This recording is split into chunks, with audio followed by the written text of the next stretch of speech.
Hello everyone, আজকে তোমাদের সাথে একটা গুরুত্বপূর্ণ কথা শেয়ার করব, যেটা আমি আগে কখনো ভিডিওর মাধ্যমে তোমাদেরকে বলি নাই বা সচেতন করাই নাই, বা নিজে এতটা ভালো করে স্পষ্ট করে জানতাম না।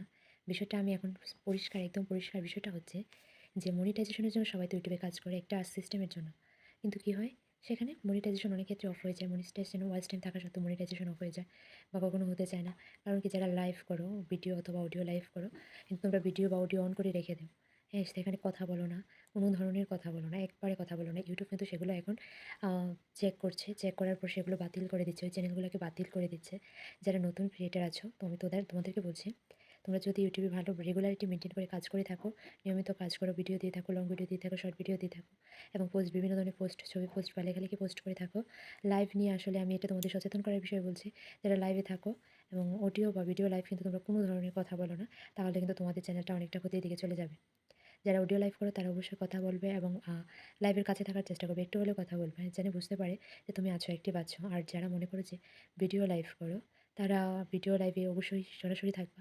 হ্যাঁ, যতটুকু পারো আর এই বিষয় নিয়ে কথা বলবা। ঠিক আছে? এই বিষয়টা খুব ভালোভাবে গুরুত্ব দিবা। লাইভে কখনো একাভাবে লাইভটাকে ছেড়ে চলে যেতে হয় না। তো তোমরা যারা মনিটাইজেশনের জন্য কাজ করছো, ইউটিউবে ভালো কিছু করার জন্য কাজ করছো, অবশ্যই গাইডলাইন মেইনটেইন করে কাজ করবা। তাহলে একসময় দেখো তোমাদের চ্যানেলটা অনেকটা বড় হবে এবং অনেকটা ভালো গ্রো হবে।